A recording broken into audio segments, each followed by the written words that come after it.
Assalamualaikum warahmatullahi wabarakatuh.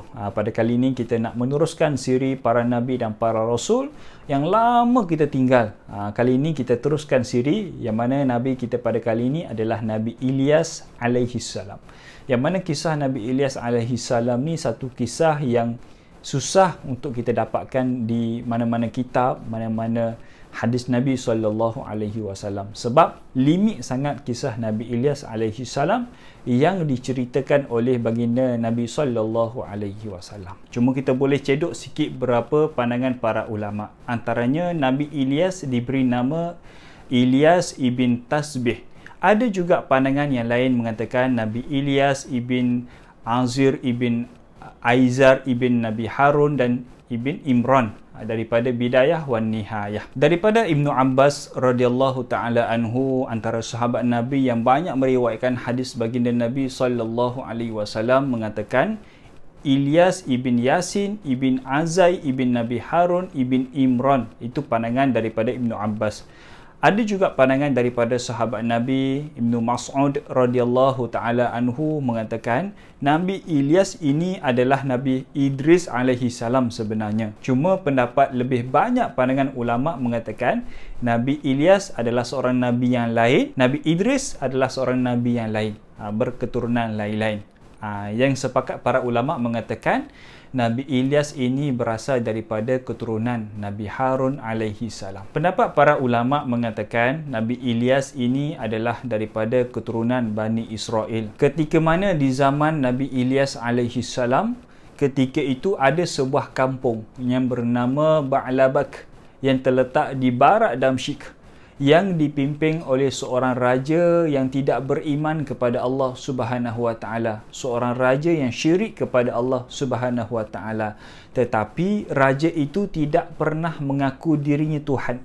Dia hanya syirik kepada Allah, menyembah berhala dan sebagainya. Tapi dia tidak pernah mengaku seperti Firaun, aku Tuhan dan sebagainya. Dia tidak pernah. Begitu jugalah pengikut-pengikut ataupun orang kampung setempat mengikut agama rajanya, iaitu menyembah berhala.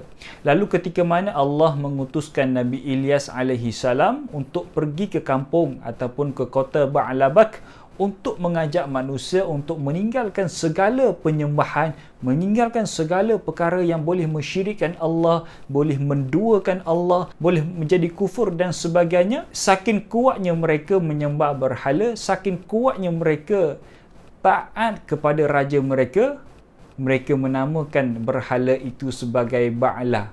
Itu saking gembiranya mereka dalam penyembahan mereka. Sehingga Nabi Ilyas alaihi salam pernah mempersoalkan akan tindakan mereka.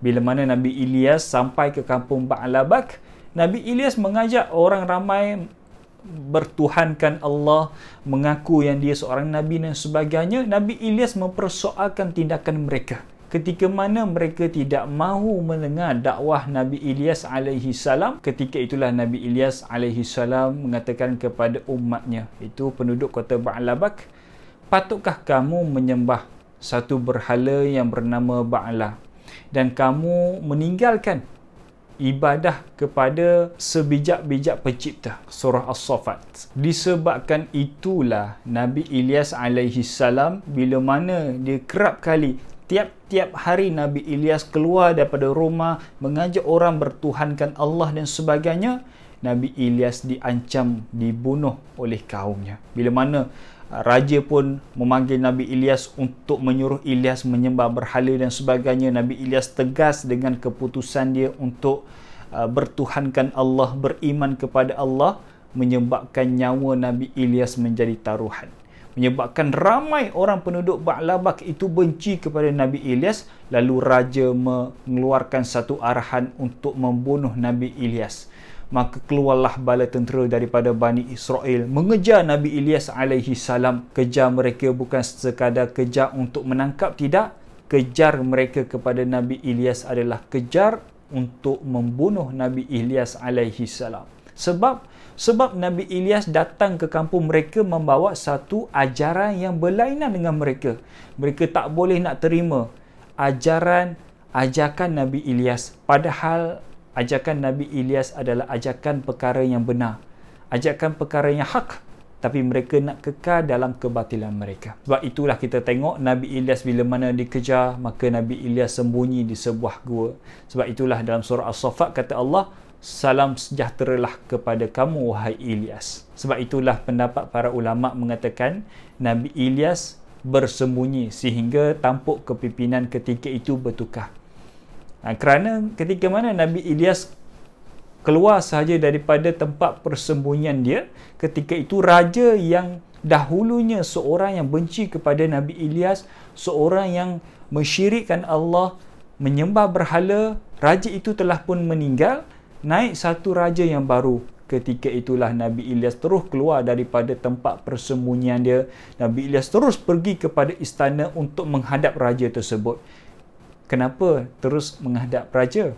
Kerana Nabi Ilyas ingin berdakwah kepada raja yang baru. Nabi Ilyas ingin supaya raja yang baru ini boleh masuk agama Islam, boleh masuk agama yang mentauhidkan Allah Subhanahu Wa Taala. Kerana kalau kita tengok ulama-ulama dulu daripada Yaman, ketika mana mereka sampai ke tanah Melayu kita pada hari ini, dahulu mereka terus pergi jumpa raja. Kerana apa? Kerana ketika mana raja telah pun beriman kepada Allah, telah pun masuk Islam, mudah untuk orang bawahan untuk turut apa yang dilakukan oleh raja mereka. Begitulah yang nak dilakukan Nabi Ilyas alaihi salam.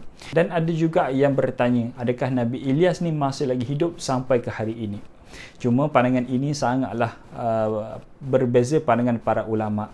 Ada yang mengatakan Nabi Ilyas ni masih lagi hidup sampai ke hari ini. Kerana ketika mana dikejar oleh pihak musuh, Nabi Ilyas sempat menyelamatkan diri dan sebagainya. Dan Nabi Ilyas ada pertemuan dengan Nabi Khidir alaihi salam. Itu kisah Israiliyat. Cuma kebenaran dia macam mana? Wallahu a'lam. Di sana ada juga pandangan para ulama mengatakan Nabi Ilyas ini adalah seorang nabi yang telah lama wafat. Sudah tidak ada lagi. Cuma pandangan itu kebenarannya wallahu a'lam. Cuma kita percaya setiap yang bernyawa pasti akan merasai mati. Pasti akan ada satu tempoh tertentu seseorang itu akan mati. Seperti mana kita sendiri pada umat akhir zaman 60 ke 70 tahun. Nabi kita SAW sendiri ada tempoh, ada limit. Nabi Yunus alaihi salam pun ada limit. Setiap orang Nabi itu ada limit masing-masing. Yang mana limit berada di bumi dan mereka akan kembali kepada Allah Subhanahu Wa Taala. Itulah kisah Nabi Ilyas alaihi salam, yang mana kisah yang sangat misteri, yang kita tak susah kita nak cari kisah Nabi Ilyas alaihi salam. Seperti juga Nabi Khidir alaihi salam. Tapi Nabi Khidir ada, Nabi Ilyas ada, tapi kisahnya jarang diceritakan oleh baginda Nabi sallallahu alaihi wasallam. Bukan menandakan Nabi Ilyas ni tidak ada, bukan. Tapi Nabi Ilyas ada, tapi jarang diceritakan oleh Nabi.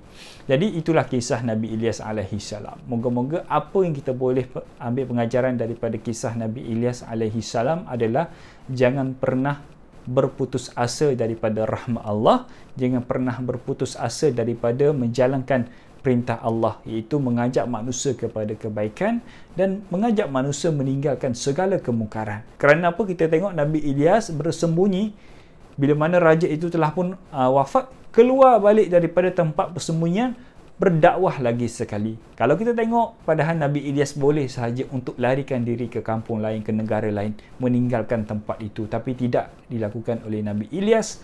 Masih lagi setia untuk berdakwah kepada kota Ba'labak. Itulah pengajaran kita boleh ambil daripada kisah Nabi Ilyas alaihi salam.